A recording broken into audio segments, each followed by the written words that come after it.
Fiamma of the Right is the final and arguably main antagonist of the first light novel series of Index, and is easily one of the most memorable antagonists in the entire series.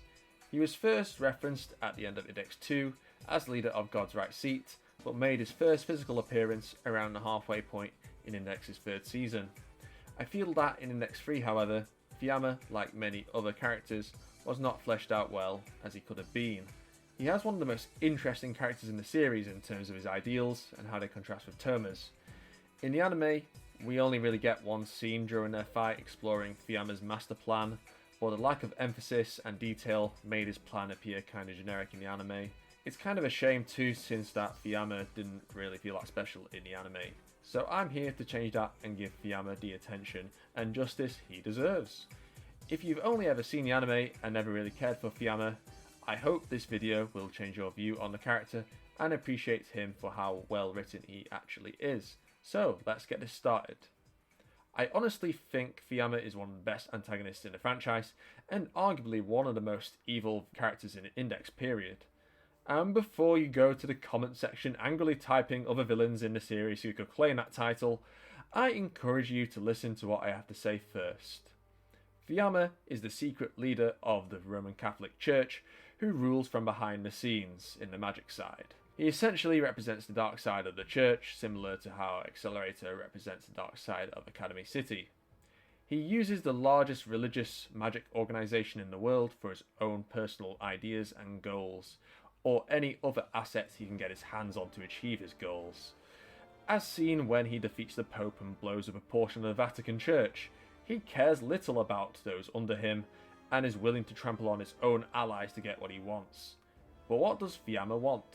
Why did he start World War III? Allow me to explain. Fiamma believes the world needs to be saved. The world has become overwhelmed with sin, and Christianity's influence is no longer the same as it once was, due to the existence of Academy City and the science side.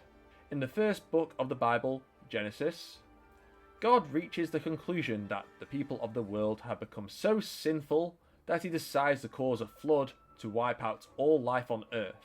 And then, by placing Noah, Noah's family, and 2 of every animal into Noah's Ark, Noah will be the chosen one to restart life on Earth as we all know it. You might have learnt about the story of Noah's Ark as a kid, but the fact that God wanted to kill everyone on Earth just because they weren't acting the way he wanted is often not mentioned. The reason for this is that it's quite dark to tell a child about how wrathful God can be. It's perhaps better to focus on the fuzzy animals on the boat instead.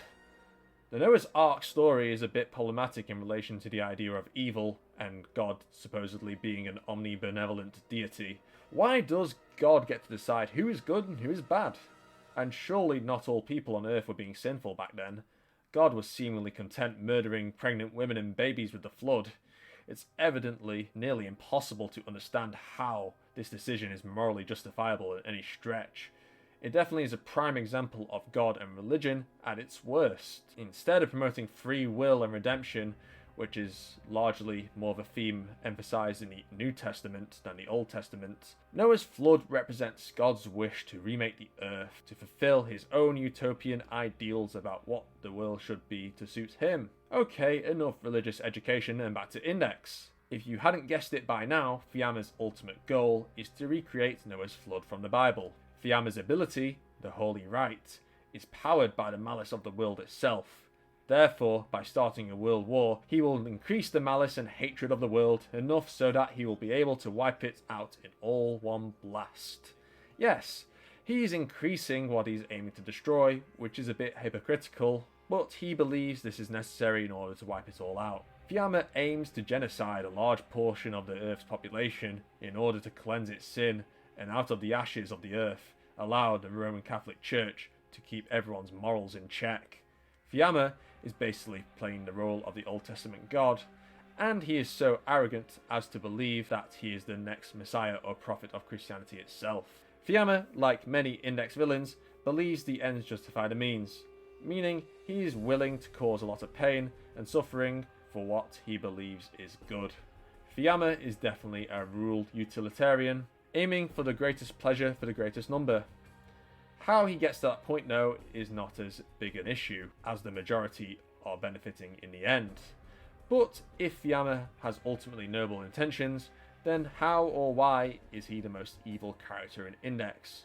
Well, for a start, obviously, just because he believes he's doing good doesn't mean he actually is. On the topic of good intentions, I think by looking back at history, it's obvious that many evil people did not believe they were actually bad in the first place. They thought they were doing the right thing, pursuing their own idealized version of the world, in spite of the suffering and damage they were causing to it.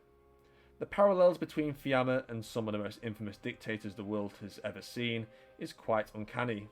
Stalin and Hitler certainly spring to mind when comparing them to Fiamma. Of course, I don't actually believe Fiamma is as bad as those two monsters at the end of the day. Fiamma is merely a fictional character, while these two were real people that caused so much suffering to millions of people. The point is that fiction can often reflect people and events that actually happened or existed in the real world. Fiamma was willing to start a world war to achieve his idealized utopia, and willing to kill those around him that did not fit into his version of a perfect world.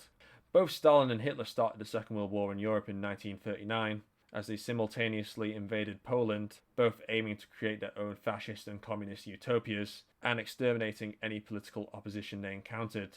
While Fiamma was never stated to be based on either of these two figures, I feel the resemblance is uncanny. Okay, neither Stalin nor Hitler were big fans of religion, even though the Catholic Church did help the Nazis at several points in history. Fiamma simply represents the extremist ideology of the Church gone too far, but obviously in the context of religion. Religion, to the present day, causes wars and violence, simply over words in a book that some guy wrote over 1,000 years ago. When framed like that, it's quite mad to think about. Religion can cause a lot of good in the world, don't get me wrong, mainly due to philanthropy and charitable contributions to disadvantaged people. But it has also been responsible for corrupt organisations who benefit and control entire nations, causing wars and promoting greed and forcing individuals to conform to a certain way of life without any choice. Fiamma represents these negative attributes of religion. He epitomizes what religion can do to individuals, making them so arrogant about their own beliefs that they will not listen to others, and forcing everyone to adopt the correct ideology. It's a completely tyrannical way to approach the world, and the fact that Fiamma was willing to kill millions of innocent people to do this further emphasizes how bad he truly is. To make matters worse, he believes in utopianism. He pushes for what he believes to be the perfect world, similar to how communists think. The communist utopia is everyone accepting the state. Failure to do so often results in execution, and there is no clear free will. The perfect example of this in the present day is obviously North Korea, where criticism of the regime is illegal. Now, imagine a Catholic North Korea, but instead of Kim, we have Fiamma as the ultimate ruler, who decides what is right and wrong. You can't tell me that Fiamma's intentions were good. Fiamma is an interesting contrast to Kamijo Toma for several reasons. Both of them born with a mysterious right hand. Fiamma is however blessed with divine power, and managed to become someone extraordinary. Toma, on the other hand, was cursed as a magic breaker rejects God's blessings, causing him bad luck, and lived a relatively ordinary life before coming to Academy City. Their fight was pretty disappointing in Index 3, as for some reason they were both standing on totem pole like pillars, where there was not much opportunity to move around, and as far as I remember, this was not the case in the novel unless I somehow forgot. This really limited the movement of Toma especially. How he manages to maintain his balance while dodging or nullifying Fiamma's attacks is beyond me. Anyway, Fiamma needed Toma's Imagine Breaker to purify the Holy Rite, as Imagine Breaker is capable of purifying Fiamma's power to allow him to achieve the full power of Archangel Michael and claim the title of the One Above God. Or so he thought, as Imagine Breaker rejects the Holy Rite soon after Fiamma's power boost, although this may be due to Toma regenerating his right arm. Back to what is important about this fight. What makes this fight in the novels arguably my favourite fight in the entire series is the clash of morals between Toma and Fiamma. Both Toma and Fiamma are similar because they are idealists. They fight for their beliefs to bring about change for what they view is for a good cause. The difference between them that separates them ultimately is what they choose to focus on, which is what Toma highlights. Fiamma is obsessed with saving the world as a whole. He sees his ultimate goal in the view of the big picture, which in result allows him to justify trampling on individuals to get what he wants. We see this in many examples with Fiamma's treatment of the Pope, Index, and Sasha, to name a few.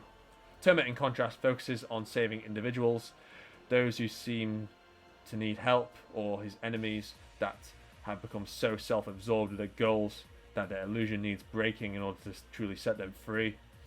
Toma is not trying to achieve something on a larger scale, such as saving the world or improving it. He is merely focused on one individual at a time. Of course, Toma has saved the world more than once, and trying to stop Fiamma to prevent Noah's Flood 2.0 could be seen as saving the world, and that is ultimately true. However, Toma wanted to stop Fiamma before World War III truly started. He travelled to Russia to save Index from Fiamma's control. Toma still didn't know the full extent of Fiamma's plans. So, in essence, Toma is still fighting for one individual. Of course, when Fiamma's plan is revealed, he's ready to kill millions of individuals simply because it will save the world in his eyes. Fiamma does not view each of these people fighting or those affected by war as individuals. They are merely all a collective to him, separated by the sinful and those who align with his ideals. This is what separates Toma and Fiamma.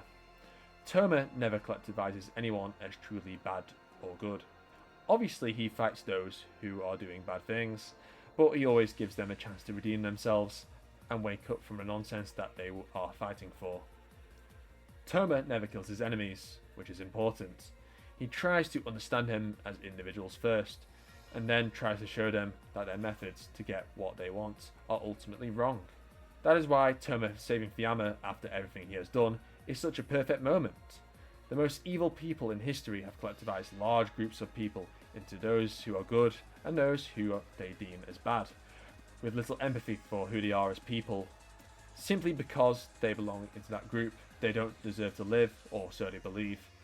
Someone as malicious as this is saved by Toma. There is only one escape pod left, and it cannot fit the both of them. The guy who just started a world war, indirectly killing thousands and attempting to murder even more, and the man who just used your close friend as a robot against you is lying on the floor, completely at your mercy. And what does Toma do? A quite baffling and selfless decision to let Fiamma live and have the escape pod. Toma does this knowing that there likely isn't another chance to escape for him. I call this decision perfect, but I can see why some people would never in a billion years let Fiamma go. But this is the perfect moment for Toma himself. He sees part of himself in Fiamma. He sees that if his perspective was altered, then likely he would have been turned into Fiamma himself. And if Fiamma had chose the right path, then Fiamma would have never caused this much harm to others. It is a great irony that Toma, the atheist who has likely never even touched the Bible in his life, is the one to sacrifice himself to save another life, even if that life is someone who has lived an immoral life like Fiamma. Just like how Jesus forgave prostitutes, thieves, and other criminals, and sacrificed himself on the cross so that humanity could benefit as a result. The most selfless action Jesus could do when he had little reason to do so. Fiamma, who believes himself to be the second Christ, who is supposed to be a man of faith, is saved by a man who belongs to no religion. Honestly, I can't think of a better conclusion to end this fight. Toma knew that by defeating Fiamma, World War III was over. He realised that Fiamma would not try his plan again, simply because he realised Fiamma saw the futility of his actions. Therefore, letting him live isn't as silly as it may seem like. Fiamma could not believe he was shown mercy, just like how Judas was shown mercy after he betrayed Jesus. And like Judas, it becomes almost evident that Fiamma will become consumed, and perhaps change as a result. This is much more impactful than simply killing him. And certainly one of the core themes in Index was that of redemption and learning from your mistakes. Of course, Fiamma should have been punished and likely should have been executed for being a war criminal. What I'm saying is that it's much more powerful that Toma does not kill him and actually saves his life. Fiamma does indeed receive punishment in the following scene. Aleister Crowley himself appears and nearly kills him. How poetic that the one known as Beast 666, aka the Devil, is the one who punishes Fiamma for his actions. These are just a few things that happen in volume 22 of Old Testament that make it one of my favourite volumes in the entire series. The fact that Fiamma is just a human makes it so much more impactful. He's no demon or monster. Sure, he has a divine power, but he is still human. Humans are never born evil. They become such as a result of their upbringing and environment. Unlike demons and devils who are automatically evil due to what they are, humans have the capacity to become great people who benefit those around him. I think most people do try to benefit others around them, but the way they do this, however, is more complicated. It varies entirely on the perspective of the person. Is there truly such a way or thing as what is good and what is evil? Who decides what is evil or not? These are very complicated questions, which would take a long time to dissect to attempt to answer. But the point is that because Fiamma believes such an outrageous idea is somehow saving the world, his complete lack of empathy towards others, and that he believes that he's a benevolent person, makes him perhaps one of the most evil characters in fiction in my eyes. He echoes the worst attributes ever seen in humanity, of totalitarian ideals, complemented by Machiavellian beliefs, with an added side of mass genocide. While Fiamma isn't real, the world has truly faced such hardships and sufferings many times in the past, and unlike vampires, demons and zombies, people like Fiamma have actually existed. It is unmistakable that humanity's inhumanity to man is more evil than any monster could ever hope to achieve.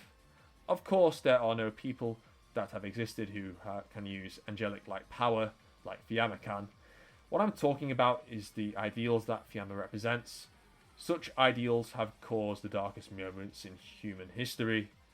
That is why Fiamma of the Right is the most, or one of the most, evil characters in Index, and one of the most well-written antagonists I've ever seen. I will leave you with an infamous quote from the notorious Russian dictator Joseph Stalin, which relates well to the conflict of Toma and Fiamma. A single death is a tragedy. A million deaths is a statistic. If you enjoyed this video, please subscribe for more Index and Railgun videos. As you may tell, I have a large interest in religion and history, and I tried to incorporate that into this video.